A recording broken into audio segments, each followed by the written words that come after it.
warmly invite you to put questions into chat as the presenters are speaking. Because of the timing of things today, we might not get a lot of time for questions and answers, but we will make sure there's time for breakouts where you can connect and reflect with others, and hopefully we can come back together before the end and potentially share some reflections depending on time. And just to let you know that our next session in May will be focusing on youth, because Youth Week is in May as well. So kia ora. So I would just like to invite the first presenter, Riley Webster from Fire and Emergency. Kia ora, Riley. Tēnā koe, Michelle. Tēnā koutou ngō airangi o ku tipuna I tipu ake au ki Tāmaki ka Makaurau.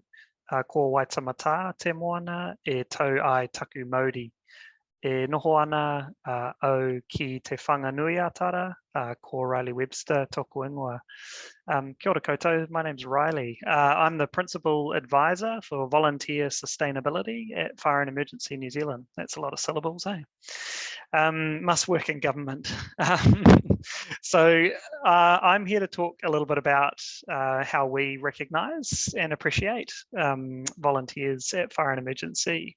I'm very conscious that we're at a slightly different scale at Fire and Emergency in terms of the number of volunteers that we have. We have around 12,000, just under 12,000 volunteers across the country that work out of around 600 volunteer brigades.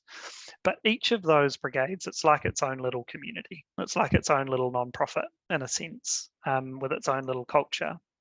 And so we do see a lot of things that come through that work well and some things that don't work so well. So I'm in a really privileged position where I can kind of evaluate that on a national level. And so we're a bit different in the sense of the scale of the number of volunteers that we have. But when it comes to people feeling valued, that's the same everywhere. You know, it doesn't matter what scale of your program there is. So we've been on a bit of a journey the last 3 or 4 years with how we value our volunteers. So I just wanted to share a little bit about that journey and sort of where we've ended up now, and I guess the journey that we're on, because we're all on a bit of a journey in this sense. So back in 2019, we actually realized that, you know, the sheer number of volunteers around the country and I guess the importance placed on volunteers responding in emergency situations is critical, and we need to find ways other than, I guess, direct payment to be able to value our volunteers. And so we set up a number of initiatives to attempt to have them feel a sense of value from Fire and Emergency. And they were, and I've just got a few listed out, things like access to retail discounts. So everyday costs that volunteers would incur, how can we help to support them through getting those retail discounts? Discounted health insurance as well as something that we managed to line up for them. We also brought in what's called an annual reimbursement. And I appreciate not every volunteer organisation is in a position to do this, but at the end of every year, we reimburse volunteers a set amount, which covers the cost of travel. Also missing the odd meal when they're out attending an incident and have to go straight to work, get some McDonald's on the way or whatever it is. Also contribution towards home broadband, because a lot of our volunteer training material is online. And so that annual reimbursement is something that we brought in 2019. We also brought in another payment, which was something that we called a family whānau allowance. So that was when volunteers had to be away overnight on a training or something Fire and Emergency related. It's a $50 contribution to home costs, you know, whether there's a couple of extra hours childcare there, or maybe there's you know, money for some takeaways, something like that. So that was another contribution that we brought in. We also think of our volunteers as a bit of a an extension of a volunteer too. It's not just that one individual, but who is it that's behind them, that's supporting them? It's their family or whānau, but it's also their employers in our circumstance, because emergency services happen 24 hours a day. So if volunteers are actually at work and they need to leave their workplace, what is it that the employer gets in terms of a benefit for releasing their volunteers during the day or night, for that matter? So we set up a program to help to support the recognition and appreciation of our employers as well as our volunteers. So we did quite a bit of data analysis over the last few years, and where we've come to with it is we've actually broken down some of the ways in which we support our volunteers into 4 terms or 4 definitions. And I'm very happy to share these afterwards if it's helpful. But one we've called the basics. Or the fundamental enablers to volunteer. And that's things like that reimbursement. So this is not something that we should be shouting from the rooftops and saying, hey, look at all the wonderful things we're doing for our volunteers, because we're literally just reimbursing them for the costs that they've incurred to volunteer with us. And I recognize we're in a very privileged position that we're able to do that from a financial perspective. It's things like access to training and having the right induction processes set up for volunteers. Those are the basics that actually need to be in place for volunteers so that when they actually turn up, the organization's ready to utilize them. They're not having to go through extra hoops to fill out paperwork with information that we actually already have. It's all of those kind of fundamental things. So that's what we call the basics. We've also termed rewards as things like gifts or medals, and that's a way that you can recognize and appreciate volunteers. But rewards aren't a significant focus for us on an everyday basis. The 2 that we're emphasizing a lot in our program now moving forward are recognition and appreciation. So it was great to see those 2 terms come through in the title of this session. Recognition for us is the positive feedback that's given for what someone has done. So that is delivered in a timely way. And really what it boils down to is just saying a thank you in the right way to the right person at the right time. And that often is what volunteers value the most. They don't do it for all the other things, but if they feel seen and they feel valued for what it is that they've done, then that's a big part in terms of retention of volunteers. The 4th term is appreciation. And so we've sort of differentiated this from recognition slightly, in that appreciation is for the acknowledgement of someone's qualities. So what it is that they bring. It's not so much what they've done, but it's what they bring. And in the volunteer workforce at Fire and Emergency, there are lots of different roles. So there's not just the people who go out and wear the breathing apparatus and run into a burning building or pump out some water from someone's basement. We actually have 4 roles: medical, first responders, operational support volunteers who go out and help to manage traffic and do various other things. And we also have what's called a brigade support role, which is an administrative function. And so we can appreciate those different parts of the machine through appreciating the qualities that people actually bring, not just what it is that they've done, and that each cog in the machine is just as important as every other cog. So yeah, I guess in some ways we consider that to be a really important one, because there's a lot of background work that gets done that isn't always recognized. So if we can appreciate those people too, then it creates a good harmonious family. So those are I guess the 4 key components or definitions that I wanted to share with you. And a lot of emphasis is being put on that recognition and appreciation piece, which is the soft skills really of our volunteer leaders. How can we help our leaders to understand the importance of saying a thank you in the right way at the right time to the right person? And how can we value those different roles and responsibilities that people have for the organization and perform on a daily basis? So I can talk for a really long time about recognition and appreciation, but I'm going to leave it there, and I'll pass on to our next speaker. But I'm really looking forward to the kōrero and the Q&A session as well. We can dig a little bit deeper into some of this. So kia ora koutou. Oh, ngā mihi, Riley, that was awesome and great to see those 4 categories. Passing very quickly now on to Wendy Becker from Supergrands. Kia ora, Wendy.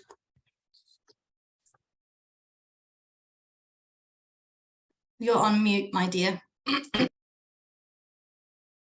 Sorry. Tēnā koutou katoa, noa tākou ahau, kei Clyde toku kāinga, ko Manuhiri Kia toko awa, o Mount Ida toko manga, ko Wendy Becker ahau. Well, it's lovely to have this opportunity to share a few of our insights from Supergrands. Really enjoyed Riley's contributions there. I've been taking notes, scribbling quickly. So Supergrands is, I represent the networking national body, but we have 11 agencies throughout New Zealand, and Supergrands offer mentoring and workshops on practical basic skills. So they are running free workshops on things like cooking on a budget, learning to garden, might be mending your clothes, could be parenting skills, a whole range of other things.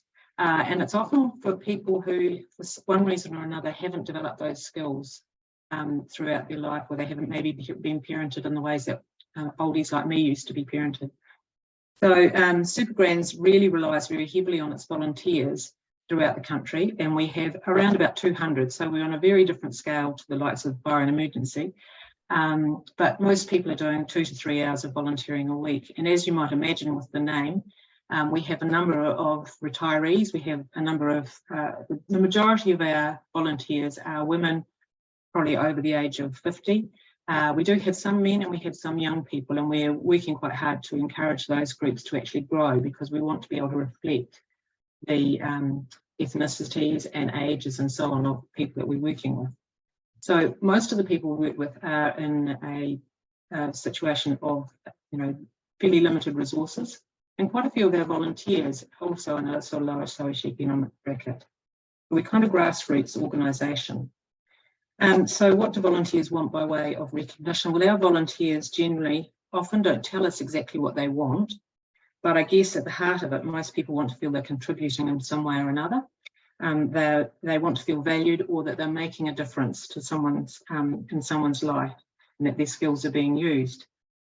Some volunteers that we do work with are lonely and are looking for social connection, and this is using their skills and sharing those with other people as a good way of them also having their own needs met. I guess because we are grassroots and we don't have lots of funding available, we do things a lot with the personal touch in terms of the recognition. And I guess the biggest investment that we make in our volunteers is time. So we make sure that we're always present, we're always taking an interest. If someone's got a story to tell, that we try and listen to that story, and that we really show them respect. We've got to be real at the same time with that. So I guess we try and make sure that when we've got volunteers in any of our services, that a manager or a staff member actually touches base with them that day, checks everything's okay, maybe makes them a coffee, or helps them to put the chairs out or pack up. So it's a very practical being there kind of a way of acknowledging our volunteers. We're regularly telling people that they're valued and they're important to us. For example, if it's a budget advisor for their coaching, and we'll often highlight the contribution they've made to someone's journey, participants' journey along the way.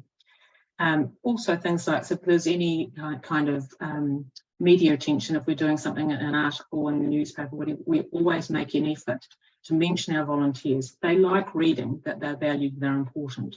And so those are the sorts of things that we try and do. And of course, they don't cost us too much in that sense. I guess one of the other things is we don't expect volunteers to do things that's too hard for them. We let them do the things that they enjoy. And that is a recognition and a reward in itself. If they're getting enjoyment out of that, that's actually going to be more attractive to people. I guess for us, we think we should know our volunteers as well as we know our staff. And if we invest in those volunteers, then they're going to invest in our work. I know that's the ethos we've had. Some of the more tangible rewards, similar to Riley's, but are probably on a lesser scale. We will pay mileage or petrol vouchers to cover some costs if that's possible. Some of the agencies will send out birthday cards, little acknowledgements like that. We'll often have regular morning teas, or they might be taking someone out for lunch. So again, it's quite a personal touch, but it's trying to make sure that people feel valued and acknowledged. Got one agency that has a great Friday night once a month, 4 to 6, they have a chocolate and tea and coffee night. And the only rule is you cannot talk about work. And they get great turnout to that. And it kind of creates this team and community of volunteers where they actually do build that sense of belonging, that sense of being a team, and that social connection in there as well. So those are the kinds of things. And there are a few other things that the different agencies will do. There was another organisation that I'm also involved in that did something recently, or a couple of years ago actually, that was very well received, and that was we'd applied to Department of Internal Affairs for funding to acknowledge our volunteers, and we took them on a boat trip on the Clutha River, and we're still hearing about that. So it was something a little bit out of the ordinary and something that they really, really enjoyed, and it kind of made them feel quite special. So those are the kinds of things that we do. And I guess I'll leave it at that stage. Kia ora, Wendy, thank you so much. Great to hear about that last thing about actually accessing funding. Sorry, my timer just went off. For actually, specific events for volunteers, and that it's still how valued that was. Moving on to our next speaker, Cheryl Martin, who is the General Manager of Volunteering Auckland and long-term sector expert. Kia ora, Cheryl. Tēnā koutou, tēnā koutou, tēnā koutou katoa, tēnā koutou e ngā kaitiaki o ngā kaitua o Aotearoa kua hui hui mai nei ki tēnei hui. No taranaki hau, engari I tipu aki ahau I roto I ngā tauni maha o uru amo I Tamaki Makaurau tōku kāinga e nāi nei. He kai whakahaere mātua ahau o te ohutua Tamaki Makaurau ko Cheryl Martin tōku ingoa. Thank you, Michelle. Yes, my name is Cheryl Martin and I'm the General Manager for Volunteering Auckland, coming up 28 years this year. So still exceptionally passionate about volunteering. And today I know we're talking about recognition, but recognition is intrinsically linked to motivation and retention. And any meaningful acts of acknowledgement should be based on motivation, and this is an integral component of retention. Motivation is a reason why that is different for different people. This could be the need for achievement, the need for affiliation, or the need for power or influence. You will have recognised McClelland's motivational model in those words. Knowing and understanding your volunteers' underlying motivators will not only help determine what role would be best suited to them, but will also help determine the appropriate form of reward or recognition. Recognition is about noticing people's efforts and letting them know about it. And the best way to know what people would appreciate as recognition is to ask them, why are you volunteering for this organisation or cause? What do you hope to achieve, or what do you hope will change because you are volunteering? Often this information can be collected at the initial conversation you have with the volunteer, at any training sessions you have with them, or just having a chat while you volunteer alongside them. With any reward, the key to success is having options that match a person's motivation, values, or reasons why for volunteering. And remember that a person's reason why will change over time, or will change when their reason why has been met. So you need to keep the chats going. These days, social impact is a growing motivator for people. And a person would ask, what will change in my community if I volunteer with you?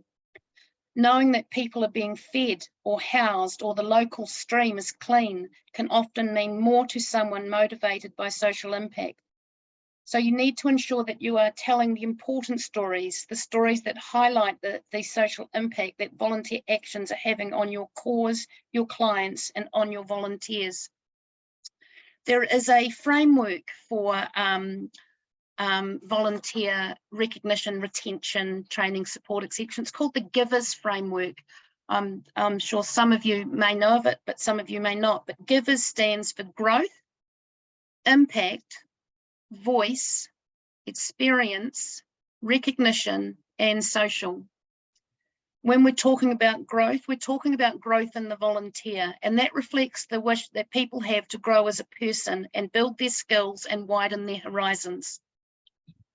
When we talk about impact, it's impact from their efforts, and it reflects the wish of volunteers to see the difference they have made to people's lives, their community, and the world. Voice is about making a difference, recognizing the fact that people respond better when having their voice heard within the organization. An experience, it recognizes that people want a memorable and positive experience of volunteering, which encourages them to tell good stories to others who may then volunteer. Word of mouth is often the biggest form of recruitment. And obviously recognition, which acknowledges the intrinsic motivators and the wish to be rewarded, even if it's just by a simple thank you. And social is about being socially rewarding, taking into consideration that people are social beings who enjoy being with friends. Working through all this framework is all part of recognition. Recognition is not just giving them a thing. It is giving them a role that fits with what they want to do and why they're there. Recognition is hearing their voices, listening to their voices. Recognition is telling the stories about the impact they are making because they are volunteering with you. Recognition is ensuring that they are getting out of what they're doing for you, for matching their reason why. And my alarm's just gone, so that's 5 minutes. Nō reira, tēnā koutou, tēnā koutou, tēnā tātou katoa. Thanks, Cheryl, and for keeping your own time. Well done. And that was, thank you so much for sharing the GIVERS framework. And I think particularly also reminding us that it's always about what we know, getting to know the individuals and spending as the relationships we have with our volunteers that will inform us, and that's the most vital thing. So Olga from Victoria University, please join us. That's correct. Tēnā koutou katoa, ko te tahuraihi kai whakahere, ko Olga Smith te koingoa. My name is Olga, and I'm here from the Wellington Plus program at Te Heranga Waka, big uni. Thanks for having me here. And I'm going to be talking here from the perspective of my experience in the volunteering space. I manage volunteers at Big Brothers Big Sisters Prague, volunteer job mentors at a job mentoring service, and I'm also volunteering myself at Samaritans Wellington. Currently managing Wellington Plus program. So that's uni's program to support volunteering and leadership in our students. One thing that I've observed or noticed that's been the same in the space of appreciation and recognition in all of those 4 places are the warm relationships and knowing your volunteers and just really creating the culture of appreciation in everything that you do. So that's one thing. And the second thing that I've noticed is the food. Guys seems to be really important in many aspects of what I've done. Today, I will focus a little bit more on Wellington Plus, the volunteer leadership program, where we facilitate those opportunities for our students. But we actually also provide a formal recognition to our students in the form of certificate or award. So for the students to be able to reach this, we will ask them to volunteer so to engage with volunteering activities.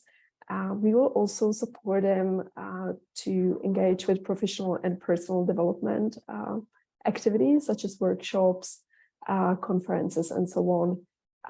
And we will also support them to write a short reflective portfolio about their experiences and reflecting on the skills they have gained through their volunteering.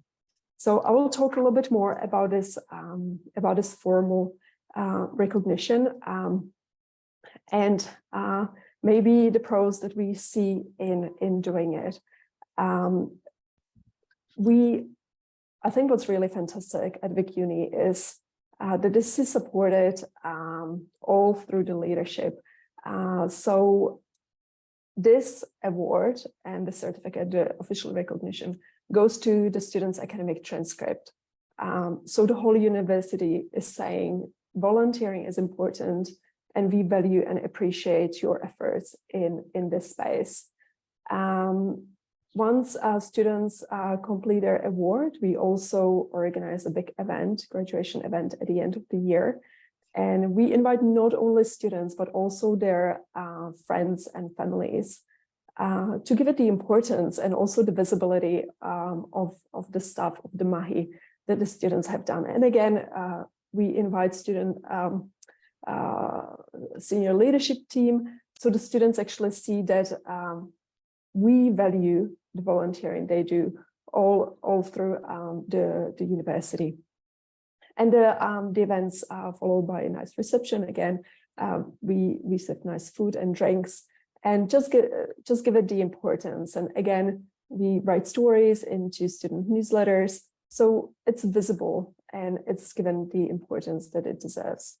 We also create short profiles for the students where we summarize the mahi they have done and the impact, and it just also comes with a nice professional photo that students can later use on LinkedIn. If we can, we also endorse them on LinkedIn. So again, we try to make their efforts and volunteering as visible as possible. And again, using the appreciative language. We also support them to in that reflective portfolio to tell their story and identify their achievements and impact they have made. So it's kind of like a self-recognition and for them to know that what they're doing is impactful.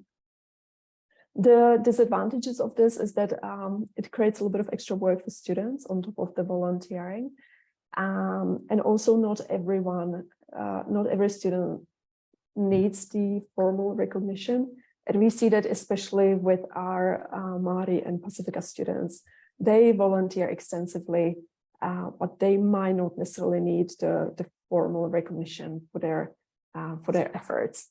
And the last piece that I've got is a summary of like other stuff that we do. Again, in everyday work, if we receive email, if we talk to students, we also try to identify what they've done, make it visible and appreciate it. So the culture of appreciation.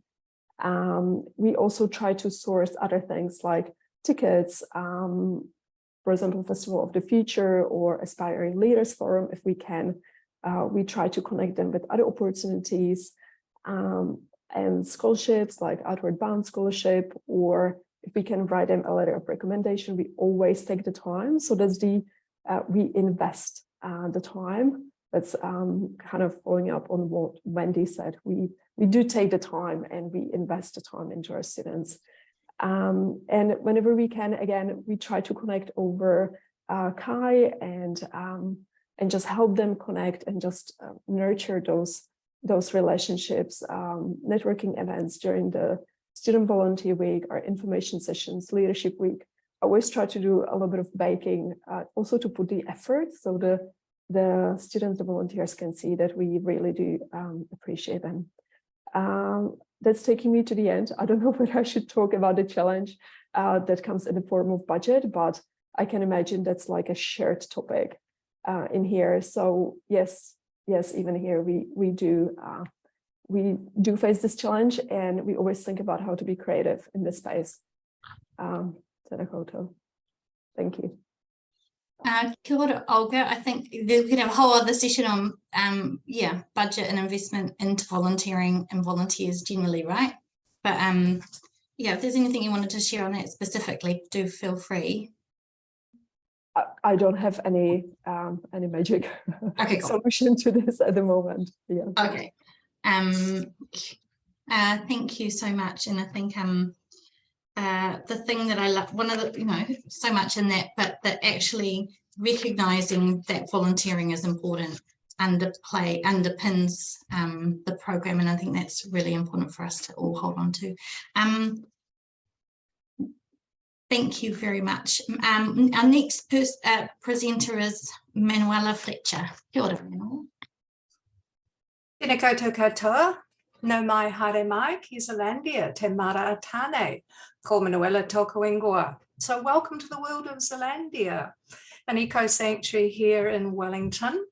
I manage our volunteer program and we're one of the partner organisations in the Wellington Plus program. So kudos, Olga, for promoting that. It's one way that we, as our organisations, are aligned. So our volunteers, we have around 500 of them, and there are around a dozen regular teams, but depending on the season, can be up to 40 different teams. Some volunteers are students just starting their volunteering journey. Some of them have been here for more than 20 years, and many work across various different teams. So they're managed and are working with a whole bunch of different people across the board. So I'm going to talk a little bit about recognition at two levels. First of all, at the team level. So this is where our teams are managed by an individual staff member, usually one of our rangers. And they like to organise periodic morning teas. They will have perhaps every few months potluck get-togethers, might be several times a year. They might organise their own teams to have an out-of-hours walk within our sanctuary. And they also like to nominate our volunteers for different awards, some of those at the team level, but some of those at the organisational level. So looking at bigger picture, segueing nicely into that, we have a kudos corner in our weekly volunteer and staff bulletin.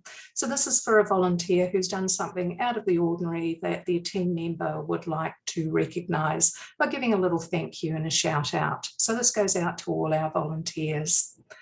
We also have a bunch of casual events during the year, which I coordinate with the team. So a lot of the organisations down to me. We might have a casual pre-Christmas barbecue. We might have pizza nights during the year, and everyone who would like to come along to those is very welcome to attend. And then, we have our big annual awards night. This is when we make so much fuss of our volunteers.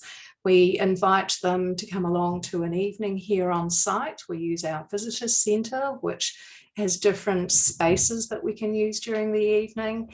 And it's an event that is resourced by our staff members. So they come along, they serve the food to our volunteers, they man the bars during the kind of cocktail hour, and they love chatting with their volunteers and recognising them on this evening. And then we have a formal awards ceremony. So that's an event that is emceed by our chief executive. Our chairman of the board usually comes along and says a big thank you on behalf of the board. And then we recognise our volunteer contributions in various different categories. So it might be an exceptional volunteer, it might be a new young volunteer, it might be a convener. And we have an award, the Faye Schaefer Award, which is awarded to someone who's been above and beyond for many years, and that's given in memory of a previous volunteer. We also have long service awards, so 10-year and 20-year badges, which our volunteers love getting and wear with pride. So that's kind of our big rah-rah event, but we also like including stories about our volunteer impact in, as Marg will know from her experience, our annual report. So we like to highlight 2 or 3 different standout stories that have happened during the year. And within the last year, we also now have an organisational rewards and recognition policy, which covers both staff and volunteers. And that gives us a little bit of a framework to recognise the contributions that have been made. But I feel there's a gap. And I'm actually looking at bringing in a new award for our volunteers, very much in keeping with what Michelle was saying earlier. Our volunteers are taonga. So we would like to look at bringing in a new award which recognises the volunteer as they complete their volunteering journey with us. What that will be, how we will bring it in, what that might mean, we're still fleshing out. But I would love us, as well as being very welcoming when we have new volunteers, being able to recognise them when they eventually step away for whatever reason. And how do we know what our volunteers want? Well, we ask them every year in our annual survey. One of the questions we cover is, what are the ways to recognise and acknowledge your contribution that you feel really resonate? And we've got an interesting response to that, because about half of our volunteers say, we don't want anything, just a simple thank you, no rah-rah, no spending lots of money on it, spend it on the conservation work we're doing. And the others will say, yes, we love our awards night, we love it being made fuss of.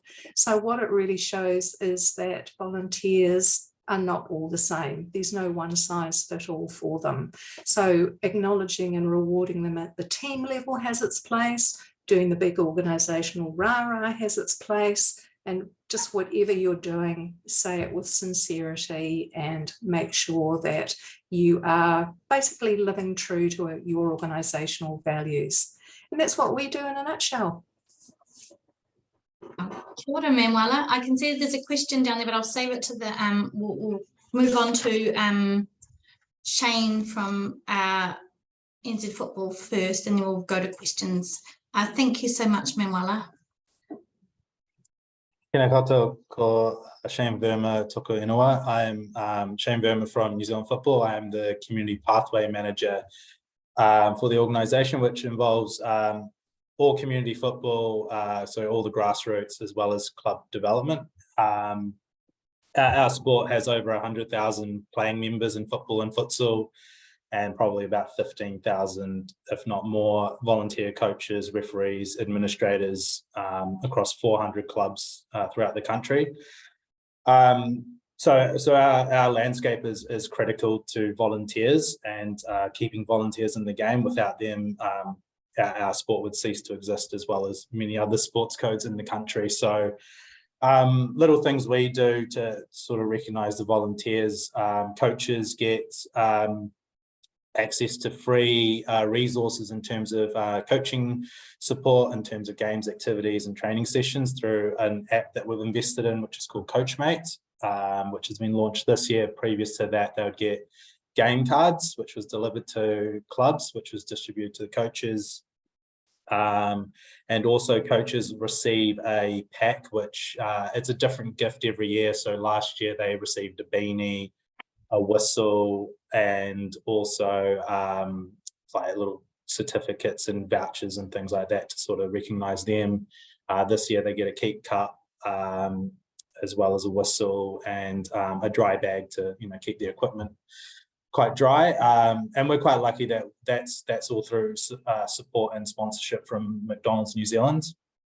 Our referees and coaches also receive free education and development opportunities at no cost to the participant, and that cost is usually covered by their local clubs through grant funding and support in that mechanism. And then as well as that, we also support our administrators who sort of run the clubs.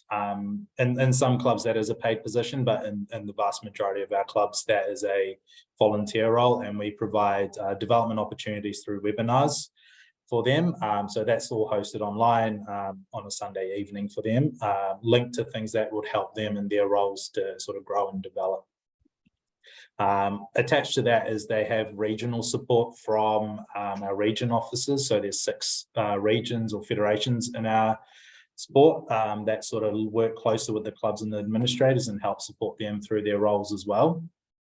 And as well as that, we sort of tie into the volunteering week where we recognise 30 to 36 volunteers across the country. and that is through nominations by people in their community. So they'll write a story about the person and why they deserve to be recognised as a volunteer. And then we celebrate those people through just a small Prezi card of like $100 for that person and the volunteer. As well as that, we also have the volunteer coach awards as well, where about 10 coaches per federation get recognised, and they get equipment packs additional to what they receive at the start of the year, as well as a referee recognition as well.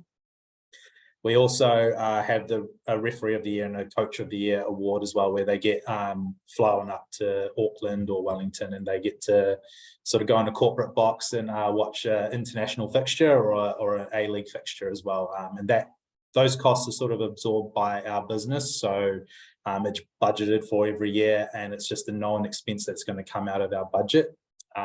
It's just a small thing. I mean, out of 15,000 volunteers across our game, it's only a drop in the ocean, but you know, things like providing learning opportunities and the support that can keep them in the game, because a lot of our volunteers are actually just parents that put their hands up because there's no coach around. So by providing them the tools and the resources is a really good way just to give back to them, but also sort of help them be a bit more comfortable in their volunteering work as well. So yeah, it's just a very small thing that we do as a national sporting organisation.